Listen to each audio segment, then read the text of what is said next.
Ya, Shalom. ya, shalom. Bagaimana kabar Ibu? Luar biasa, shalom. Ya, Puji ya sempat Tuhan. terputus tadi Bu. Oh, oke. Sekarang sudah bagaimana? Soalnya udah oke? Ya, sekarang sudah oke. Tadi sempat terputus Bu. Oh, oke. Puji Tuhan, ya udah terkonek lagi ya. Baik. Ya, baik. Sampai nanti pukul 6 sore, jujur semuanya Ibu Salin akan berbagi kebenaran firman Tuhan di program Happiness Moment, dan pastikan saudara bisa ikutan mendengarkan di live streamingnya di lovejoshua.com, dan juga terbuka di line WhatsApp-nya, di line Telegram-nya. Silakan di 085311665300, di 085311665300. Silakan Ibu Salin, boleh bisa dimulai untuk membagi kebenaran firman-Nya di program Happiness Moment di kesempatan sore hari. Yes, puji Tuhan. Shalom semua pendengar dimanapun saudara berada. Saya percaya hari ini semua kita rindu diberkati Tuhan dengan luar biasa. Mari kita berdoa, kita dengarkan firman Tuhan, kita minta pengurapan yang baru, kita minta minyak yang baru. Haleluya. Kami bersyukur buat hari ini. Kami percaya bahwa Tuhan hadir dalam pertemuan ini. Kami percaya Engkau memberkati kami, kuduskan pendengaran kami, kuduskan telinga roh kami, apa yang kami dengar. Kami percaya Roh Kudus mengambil alih seluruh hidup kami dan hidup kami untuk kemuliaan nama Tuhan. Di dalam nama Tuhan Yesus kami bersyukur dan berdoa. Haleluya. Amin. Puji Tuhan. Firman Tuhan hari ini dengan tema adalah berjalan lebih tajam lagi. Berjalan kepada tujuan Allah yang luar biasa. Dan hari ini kita akan belajar bagaimana menjadi bagian penting dalam kehidupan seseorang. Bagaimana kita melangkah lebih tajam dalam kebenaran firman yang memerdekakan kita. Mari baca firman Allah, dan kita akan belajar melihat bagaimana Tuhan memakai orang-orang penting dalam Alkitab. Mereka berjalan lebih tajam pada tujuan-tujuan yang memang adalah panggilan roh mereka, saudara. Ya, kita belajar melihat bagaimana hamba-hamba Allah ini mereka melangkah dengan pasti. Mereka melangkah dengan kehidupan roh yang luar biasa. Yang pertama kita belajar dari Musa, ya. Bagaimana Musa memimpin bangsa Israel keluar dari Mesir menuju ke Sungai Yordan, dari Mesir kemudian ke Laut Merah dan padang gurun, dan kemudian Gunung Sinai sampai ke Sungai Yordan. Dan kemudian bagaimana Yosua memimpin bangsa Israel dari Sungai Yordan sampai ke tanah perjanjian. Dan bagaimana dengan seorang Daud yang memimpin bangsa Israel ke dalam kepemilikan yang sepenuhnya atas tanah pusaka sampai ke Gunung Sion, ya, Gunung Allah, tempat perhentian Allah. Dalam kitab Mazmur 132 ayat 13 sampai dengan 18 berkata bahwa Daud berjalan lebih tajam hendak menghadap ke dalam hadirat Tuhan. Artinya, tiga tokoh yang sore ini kita belajar, mereka itu melangkah lebih tajam ke dalam perjalanan ilahi. Mereka melangkah lebih tajam dengan penuh kepastian, karena mereka tahu Tuhan mengutus mereka, karena mereka tahu Tuhan memanggil mereka, dan mereka tidak pernah ragu. Mereka melangkah. Oleh karena itu, biarlah firman Tuhan sore hari ini pun memberikan kita kekuatan roh untuk melangkah lebih jauh. Kita baca, saudara, Wahyu 17 ayat yang ke-14. Firman Tuhan ini berkata demikian. Wahyu pasal yang ke-17 ayat yang ke-14. Haleluya. Mereka akan berperang melawan anak domba, tetapi anak domba akan mengalahkan mereka. Karena ia adalah Tuhan di atas segala Tuhan dan Raja di atas segala Raja. Mereka bersama-sama dengan dia juga akan menang, yaitu mereka yang terpanggil, yang telah dipilih, dan yang setia. Yaitu mereka yang terpanggil, mereka yang terpilih, dan mereka yang setia. Saudara, ada 3 bagian penting untuk membuat saudara dan saya melangkah lebih tajam ke dalam panggilan Tuhan. Melangkah dengan penuh kepastian. Kita harus pastikan bahwa kita terpanggil, kita terpilih, dan kita menjadi orang-orang yang setia. Ini penting. 3 hal ini harus membawa kita untuk melangkah lebih tajam ke dalam panggilan Tuhan. Apa, saudara? Pastikan bahwa kita terpanggil. Saudara dan saya terpanggil. Yang kedua, kita terpilih di antara orang-orang yang mungkin terpanggil tadi, Dan yang berikut, kita adalah orang-orang yang setia. Apapun yang terjadi, kita setia dengan proyek-proyek Tuhan, dengan pekerjaan-pekerjaan Tuhan dalam dunia ini, pekerjaan-pekerjaan roh dalam diri kita. Dan saya percaya bahwa itulah kemenangan seseorang, sehingga membuat dia kalau sudah menang, dia melangkah dengan penuh keberanian. Orang yang menang itu nggak pernah melangkah dengan keraguan, dia melangkah dengan penuh kepastian. Nah, mari kita belajar bagaimana untuk langkah kita melangkah dengan tajam, melangkah kepada tujuan yang pasti, saudara ya. Nah, kita lihat bagaimana orang-orang ini dipilih tadi, seperti Musa, seperti Yosua, seperti Daud, saudara. Yang pertama, dia dipanggil oleh Allah. Dia lahir, dia menjadi seorang yang dipilih oleh Allah dari dalam kandungan ibu kita. Kita semua dipanggil oleh Tuhan. Nah, kita belajar melihat dari seorang Musa, bagaimana Allah memanggil dia. Dia lahir, kemudian melarikan diri, dan akhirnya dibentuk oleh Tuhan, ya, di padang gurun selama 40 tahun. Tetapi dia dipilih oleh Allah, saudara. Selama di padang gurun itu, Tuhan membentuk dia, dan Tuhan menyiapkan dia untuk membawa bangsa Israel untuk kepada tujuan ilahi. Nah, kadang-kadang waktu seseorang mau melangkah lebih tajam, langkah itu akan membuat kita pasti menjadi seorang yang berani, karena proses itu kita tahu adalah proses yang mendewasakan kita dalam iman, sehingga kita nggak pernah meragu. Orang-orang yang melewati banyak proses itu adalah orang-orang yang punya keraguan. Mereka meragukan langkah mereka yang pasti karena mereka menolak akan setiap proses. Tapi orang-orang yang melangkah dengan pasti adalah orang-orang yang punya keberanian dan melihat bahwa Allah bergerak di dalam hidup mereka. Nah, bagaimana seorang Musa didapati setia, saudara ya?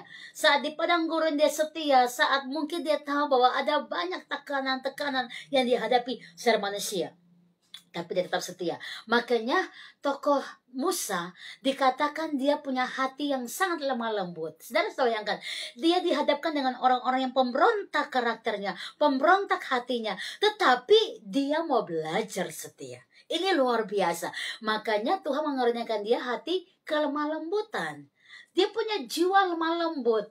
Nah, seorang bisa memiliki roh kelemah lembutan jika dia dihadapkan dengan banyak sekali tantangan-tantangan kehidupan melalui orang-orang yang berkarakter pemberontak, karakter keras, tapi dia tetap sabar, tetap setia. Saya percaya saudara akan melahirkan karunia-karunia roh. Salah satunya adalah punya karunia roh kelemah lembutan, karena diproses melalui orang-orang yang keras hati, tapi saudara tetap taat dan setia. Kita baca firman Tuhan Ibrani pasal yang ketiga ayat yang kelima, saudara. Ibrani pasal 3 ayat yang kelima. Haleluya. Apa yang Tuhan katakan sangat jelas dalam kitab ini, ya. Ibrani pasal 3 ayat yang kelima. Dan Musa memang setia dalam segenap rumah Allah sebagai pelayan, Yes. untuk memberi kesaksian tentang apa yang akan diberitakan kemudian. Nah, jadi memang terlatih kesetiaan itu perlu proses, saudara. Ya, kita bisa melangkah dengan pasti, kita bisa melangkah dengan punya tujuan yang luar biasa kalau kita mengalami sebuah proses pendewasaan yang akhirnya melahirkan kesetiaan. Nah, saudara, setia itu rupanya tidak dilihat oleh orang. Setia itu adalah hati saudara dengan Tuhan, ya. Bagaimana kerendahan saudara lakukan satu yang baik, tapi orang nggak lihat.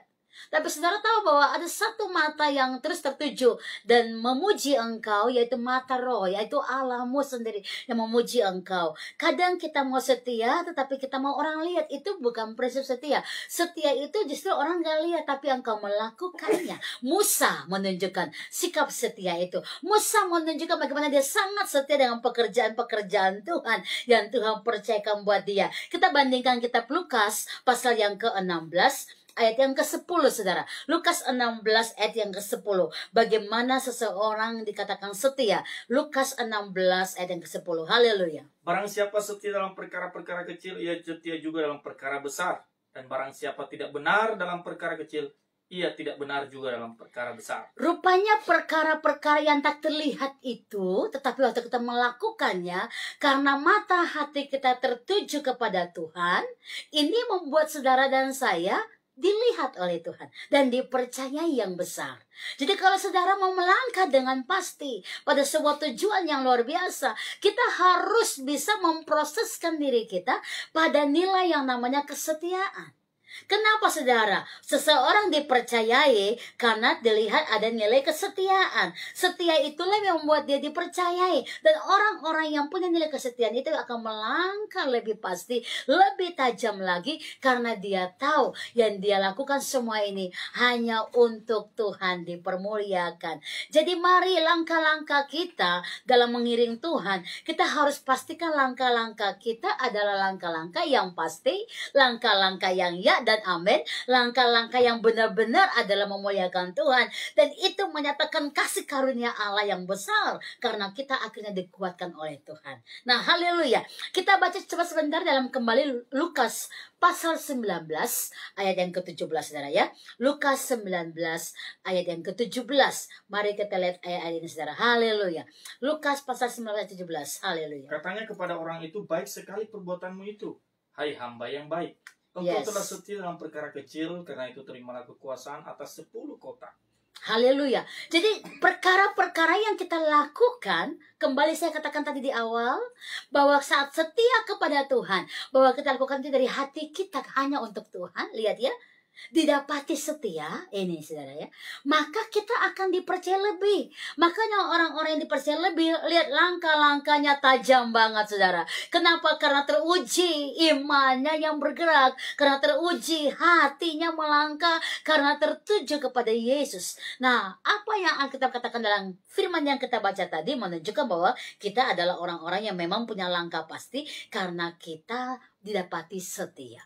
Nah, yang berikut saudara, kunci untuk dapat masuk ke dalam ya langkah yang pasti, langkah yang setia. Dengan kata lain, kita punya visi itu nyata, begitu ya. Apa yang kita harus lakukan? Satu, komitmen saudara. Komitmen kepada panggilan Tuhan ini nggak boleh tergugah oleh keadaan apapun. Orang-orang yang melangkah karena dipanggil oleh Tuhan, imannya akan mengerjakan yang tak terlihat, dan mata rohnya akan berkata-kata dengan tajam. Komitmen akan panggilan Tuhan membuat saudara melangkah dengan tajam, melangkah dengan pasti. Yang kedua saudara, orang-orang yang bisa melangkah dengan pasti itu adalah orang-orang yang bisa bayar harga. Bayar harga saudara ya, bayar harga.